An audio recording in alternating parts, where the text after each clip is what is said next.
Now have a look, how are stars different from planets. Stars जो हैं planet से different कैसे होते हैं। Stars twinkle while planets don't. Stars क्या करते हैं, चमकते हैं, ट्विंकल करते हैं, but planets they don't, because they don't have their own light. If we observe the sky on successive evenings, we will find the stars do not move with respect to each other. अगर हम लोग evening में observe करेंगे then what will be notice कि stars जो है वो move नहीं करते हैं while other planets करते हैं. Planets appear to be moving with respect to stars. Planets लगता है कि वो stars के संग मूव कर रहे हैं. Stars are made of hot glowing gases. Stars किससे बने हुए हैं, hot glowing gases से, and produce their own heat and light. And they used to produce, उनकी खुद की हीट होती है और खुद की लाइट होती है. They are luminous bodies. वो चमकते हैं. आपने देखा होगा स्टार्स जो हैं नाइट स्काई में चमकते हैं. They used to shine. Planets are made of rocks and do not have their own heat or light. और planets जो हैं वो they are made up of rocks. That's why they never shines. और इसलिए इसको नॉन ल्यूमिनस बॉडीज़ भी कहते हैं. They reflect the light of the sun. और वो किस चीज़ की लाइट को रिफ्लेक्ट करते हैं, सन के. Stars are huge in size. Stars का बहुत बड़ा साइज होता है as compare to planets, while planets are comparatively smaller. और उनके कंपेयर में प्लैनेट्स जो है स्मॉलर होते हैं. Next topic is satellites. The word satellite means attendant.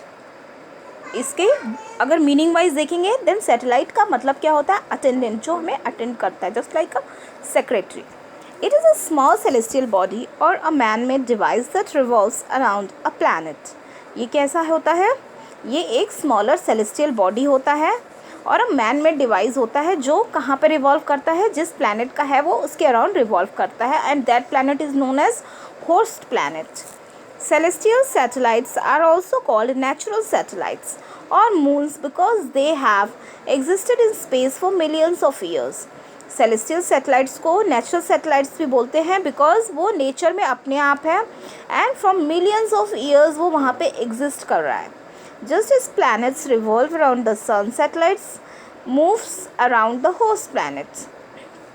जैसे planets जो है वो मूव करते हैं, in the same way satellites भी मूव करता है होस्ट प्लैनेट के, मीन्स उसको रिवॉल्व करता है. They do not have their own heat और light but reflect the light from the sun. उसकी खुद की हीट और लाइट नहीं होती है but they use to take the light from the sun. Every natural satellites also rotate on its axis. सारे natural satellites क्या है, उनकी अपनी एक्सिस होती है and they use to rotate around that axis. Almost all the planets in the solar system have one or more natural satellites except Mercury and Venus.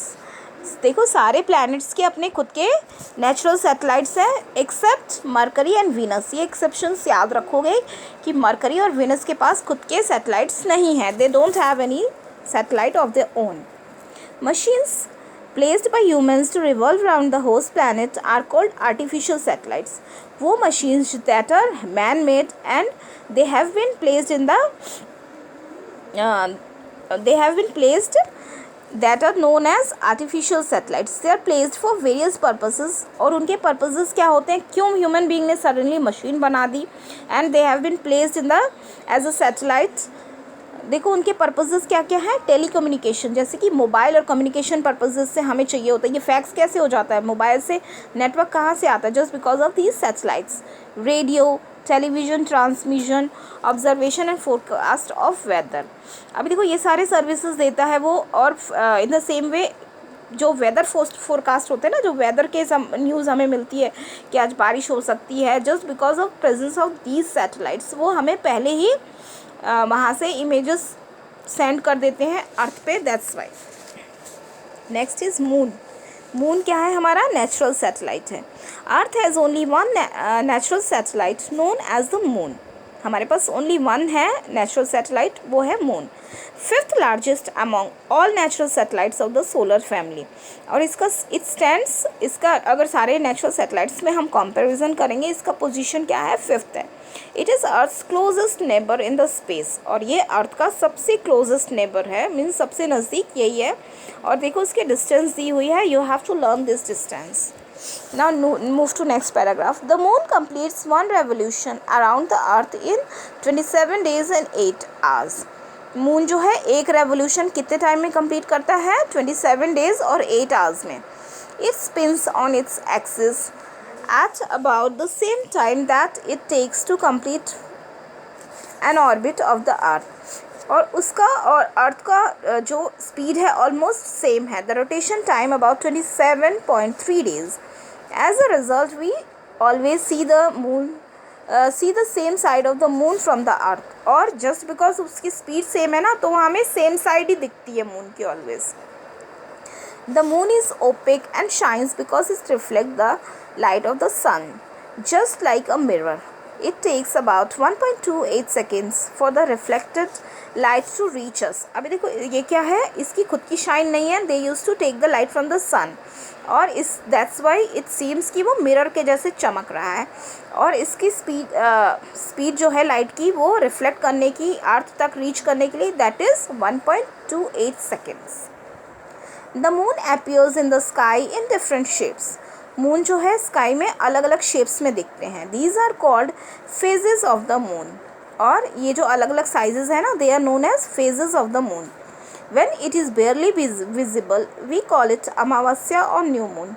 जब वो मतलब बहुत कम दिखे, बहुत माइन्यूट सा दिखे मून, या नहीं दिखता है, they are not visible, तो हम उसको क्या कहते हैं? We used to call it अमावस्या और new moon. When the whole disk is visible, disk means वो गोल सा जब पूरा visible होता है मून, उसको हम क्या कहते हैं? We used to call it full moon और पूर्णिमा. उसको हम full moon या पूर्णिमा कहते हैं. The phase with an increasing size of the moon is called waxing and the decreasing phase of the moon is called waning. जब उसका size बढ़ता रहेगा ना मून का, we used to call it, उस प्रोसेस को कहते हैं waxing. और जब वो डिक्रीज करता है, छोटा होता रहता है, we call it waning. Learn these terms. All the space missions sent on the moon reveals that it is a dead, barren and airless celestial dotted with circular depressions called craters found due to meteors. अभी देखो जितने भी transmissions जितने भी इसकी reveal की है satellites के थ्रू, तो ये क्या शो होता है कि it is a celestial body जिसमें बिल्कुल भी एयर नहीं है, वो डेड है. Means life is not possible over there. और ये कैसा है? डॉटेड है, बहुत सारे इस पर डॉट्स पड़े हैं. उसको क्या कहते हैं? क्रेटर्स कहते हैं. अभी देखो हम लोग लर्न करेंगे कि ये क्यों हुए हैं, ये डॉटेड जो क्रेटर्स है क्यों हैं. Formed due to meteoric bombardment. बहुत सारे मिटियोर्स जो है प्लैनेट के जो पार्ट डेड हो जाते हैं, जो अलग सेपरेट हो जाते हैं ना, वो जब टूट के उस पर गिरते हैं ना, उस पर क्या होता है? बहुत होल जैसा हो जाता है. Nearly 3 lakh craters have been counted on one side of the moon. और कितने क्रेटर्स अभी तक फाउंड किए गए हैं? अराउंड 3 लाख, एक साइड में ओनली. मीन्स फुल मून में वो कितने क्रेटर्स हो गए, you can imagine. It has many mountains and plains on its surface. यहाँ पे बहुत सारे माउंटेन्स और प्लेन्स हैं इसके सरफेस में. Neil Armstrong was the first man to step on the surface of the moon on 29 July 1969. Who was the first man to reach on the moon? It was Neil Armstrong. And what was the date? That was 29 July 1969. Other celestial bodies. अभी देखो moon के अलावा और कौन कौन से celestial bodies होते हैं जो which are visible to our eyes. First one is asteroid. Asteroid, although not with naked eyes, sometimes हमें ये दिख जाता है, but not always. Asteroids, these are rock pieces that lie in the belt between the orbits of Mars and Jupiter. Asteroids वो होते हैं जो उसके ऑर्बिट में दिखते हैं, किसके? मार्स और जुपिटर के. Like planets, they also revolve around the sun. Just like जैसे planet मूव करता है ना सन के अराउंड, वैसे ये भी मूव करता है उसके साथ. But do not have an atmosphere. But उसमें एटमॉस्फेयर नहीं है. They are believed to be fragments of a planet. और ये माना जाता है कि वो प्लैनेट्स के ही फ्रैगमेंट्स है, टुकड़े हैं. विच डिसइंटीग्रेटेड आफ्टर इट्स बर्थ. और वो सेपरेट हो गए थे उनके बर्थ के बाद में. Out of 1 lakh asteroids nearly 4000 have been identified. और 1 लाख एस्ट्रॉइड्स के बाद एस्ट्रॉइड्स में ओनली 4000 को हम जानते हैं. Means they are counted. Ceres is the largest asteroid in the solar system, nearly 700 kilometre around in diameter. अगर सीरीज जो है सबसे लॉन्गेस्ट है एस्ट्रॉयड में, मीन्स उसके साइज़ के अकॉर्डिंग, और उसका डायमीटर कितना है, that is 700 kilometres. Next is meteors. Means ये सारे सेलेस्टियल बॉडीज़ हैं, asteroids, meteors. Meteors these are also called shooting stars. इनको और एक नाम से जाना जाता है, that is shooting stars. Meteors resemble flashes of the light in the sky. और ये किस चीज़ को रिजेंबल करता है, जो स्काई में लाइट होती है. When a small piece of rock and dust, that is meteoroid, is drawn into the Earth's atmosphere at the speed of about 70 km per second, it burns due to the friction of the atmosphere. अभी क्या होता है, when small pieces जो rocks के होते हैं, meteors जिनको कहते हैं, जब ये अर्थ के एटमॉस्फेयर में एंटर करते हैं ना, और उसकी स्पीड अगर 70 किलोमीटर पर सेकेंड होती है, देन क्या होता है, वो बर्न करने लगता है, just because of the friction. Atmosphere में जो फ्रिक्शन है ना, उसकी वजह से बर्न करने लग जाता है. The burning pieces cause a flash of light. और ये क्या करता है, जब ये एंटर करता है तो वो जब फ्लैश थ्रो करता है ना, इट सीम्स कि बिल्कुल लाइट जल रही है. सम मीटियोर्स में नॉट बर्न आउट कम्प्लीटली. और कुछ मीटियोर्स पूरी तरीके से नहीं बर्न होते हैं, and thus reach the earth surface. Means unburnt ही वो अर्थ के सरफेस में एंटर कर जाते हैं, और वो माउंटेन के पीसेस जैसे होते हैं. They are called meteoroids. और उन टुकड़ों को क्या कहते हैं, meteoroids. Next is comets. The word comet originates from the Greek word kome. Means origin word कौन सा है, ग्रीक वर्ड के कोम से आया है, which means hair of the head. इसका मतलब होता है सिर के बाल. They sometimes appear in the sky as beautiful shining bodies. और ये कभी कभी स्काई में हमें दिख जाती हैं, और कैसी होती है, बिल्कुल शाइनिंग बॉडीज़ होती है, बहुत चमकीली सी होती हैं.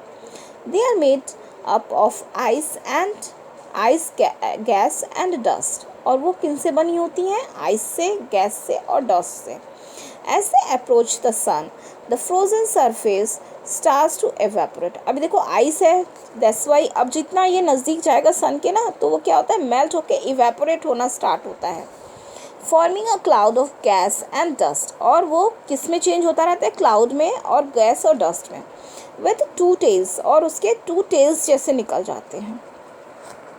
Solar winds force the gas back along with some dust to form a glowing tail. और सोलर जो विंड होती है ना, वो फोर्स करती हैं उनको, so that some dust to form a glowing tail. और वो जो है, वो जो टेल जैसा बनता है ना, वो ग्लो करने लग जाता है, just because of solar winds, गर्म हवाओं की वजह से. Comets visit the solar system from time to time from beyond the orbits of Neptune. अभी देखो कॉमेट्स जो है सोलर सिस्टम में एंटर करते हैं टाइम टू टाइम. नेपच्यून और एंड प्लूटो, अभी हमने पढ़ा था ना, नेपच्यून और प्लूटो में ही तो पाए जाते हैं ये तो कॉमेट्स जो हैं. और वहाँ पे ही sometimes they use to come into the atmosphere, वो सोलर सिस्टम के पास जाते हैं. Some appears at very regular intervals such as the Halley's comet. और कुछ जो है बहुत ही रेगुलर इंटरवल, मतलब बहुत शॉर्ट टाइम में दिखते हैं, जैसे कि the one among them is Halley's comet, which reappears every 76 years. जो every regularly, सोचो रेगुलरली इतना है 76 years है, तो irregularly कितने years होंगे, शायद हम उतने में पैदा होके मर भी जाएं. तो that is 76 years में जो दिखता है, that is Halley's comets. Means वो अगर हमें विजिबल हो जाए तो हम शायद लकी समझे खुद को. So I think this chapter is clear to all of you. Okay, bye bye students.